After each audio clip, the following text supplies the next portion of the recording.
அப்படி சிறுபான்மை மக்களை காப்பாற்றது அரசாங்கம் சிறுபான்மை மக்கள் ஆதரிக்க வேண்டுமா? சிந்திக்க ஒரு காலம் சிந்திச்சு பாருங்க. அண்ணா திமுக அப்படி அல்ல, சட்டத்தின் ஆட்சி நடைபெற்றது. யார் தவறு செஞ்சாலும் சரி அவர்கள் சட்ட ரீதியாக நடவடிக்கை எடுக்கப்பட்டு அதற்குண்டான தண்டனை பெற்று தந்த அரசாங்கமாக அண்ணா திமுக அரசு செயல்பட்டது. உங்களுடைய ஆட்சியில் என்ன சிறுமிகளுக்கு பாதுகாப்பு உண்டா? பெண்களுக்கு பாதுகாப்பு உண்டா? பாட்டிமாருக்கு கூட பாதுகாப்பு இல்லை. கேவலமான ஆட்சி. இன்னைக்கு எங்க பார்த்தாலும் கஞ்சா விற்பனை அமோகமா நடக்குது. இந்த கஞ்சாவை பயன்படுத்த இளைஞர்கள் மாணவர்கள் சீரழியக்கூடிய நிலை தமிழகத்தில் அதிகரித்து விட்டது. இதை பலமுறை சட்டமன்றத்தில் முதலமைச்சருடைய கவனத்துக்கு கொண்டாந்தார், நடவடிக்கை எடுக்கல. அறிக்கையின் வாயிலாக வெளியிட்டேன், ஊடகத்தின் வாயிலாக வெளியிட்டேன், நடவடிக்கை எடுக்கல. ஏன்னா இந்த கஞ்சா விற்பனைக்கு துணை நிற்பதே பெரும்பாலும் திமுக நிர்வாகிகள். கஞ்சாவை ஒழிக்க முடியும்? திமுக ஆட்சிக்கு வரைக்கும் கஞ்சாவை ஒழிக்கவே முடியாது, போதைப் பொருள் ஒழிக்கவே முடியாது.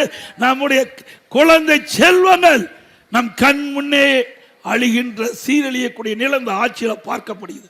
இப்படிப்பட்ட நிலை தொடர வேண்டுமா? அண்ணா திமுக ஆட்சி நிச்சயம் வரும். ஆட்சி வந்தவுடனே 3 மாதத்தில் தமிழகத்தில் கஞ்சாவை அறவாக ஒழிக்கப்படும். சட்டத்தின் ஆட்சி அண்ணா திமுக நடைபெறும். அது மட்டுமல்ல, இன்றைக்கு பாலியல் வன்கொடுமை 18,000 வழக்குகள் பதிவு செய்யப்பட்டிருக்கு தமிழ்நாட்டில். 5 ஆண்டுல போக்சோ வழக்கு 6,999.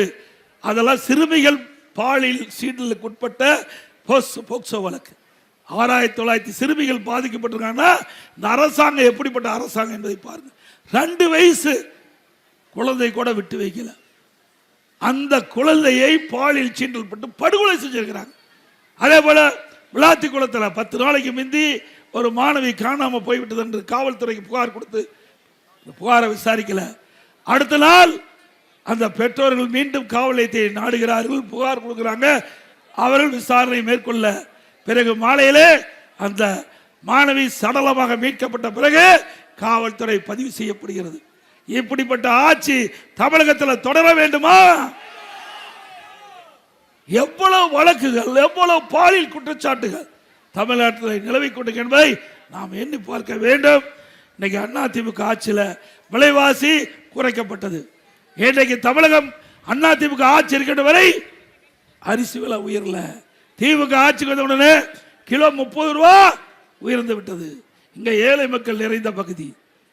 அன்றாட வேலைக்கு சென்றால்தான் அவர் வீட்டிலே அடுப்பு எரியும் என்ற அடித்தட்டிலே வாழ்கின்ற மக்கள் படுகின்ற துன்பத்தை இந்த அரசாங்கம் கவனித்ததா? குறைப்பதற்காக நடவடிக்கை எடுத்தாங்களா? கிடையாது. இந்த ஏழை மக்களை பற்றி சிந்திப்பதற்கு இந்த முதலமைச்சருக்கும் நேரம் இல்ல, துணை முதலமைச்சருக்கும் நேரம் இல்ல. சிந்திக்க வேண்டும். அது மட்டும் இல்ல, இன்றைக்கு பருப்பு விலை கிட்டத்தட்ட 40 ரூபா கிலோ ஏறி போச்சு. என்ன கடலைன்னா 60 ரூபாய் ஏறி போச்சு. இப்படி உணவுப் பொருட்கள் விலை உயர்ந்துகிட்டு இருக்குது. ஆனால் திமுக ஆட்சியில் குறைப்பதற்கு எந்த நடவடிக்கை எடுக்கல. இதே அண்ணா திமுக ஆட்சி இருந்த காலகட்டத்தில் நான் முதலமைச்சர் இருந்த பொழுது இப்படி உணவுப் பொருட்கள் விலை தமிழ்நாட்டில் உயர்கின்ற பொழுது அதை கட்டுப்படுத்துவதற்கு கட்டுப்பாட்டு நிதியம் என்ற 100 கோடி ஒதுக்கி எந்த உணவுப் பொருள் தமிழகத்தில் விலை ஏறுகிறதோ அந்த உணவுப் பொருள் எந்த மாநிலத்தில் விலை குறைவாக கிடைக்கின்றதோ அந்த மாநிலத்துக்கு சென்று நம்முடைய கூட்டுறவுத்துறை அதிகாரிகள் அந்த உணவுப் பொருளை வாங்கிட்டு வந்து தமிழ்நாட்டில் விற்பனை செஞ்சு விலை உயர்வை தடுத்த அரசாங்கம் அண்ணா திமுக அரசாங்கம்.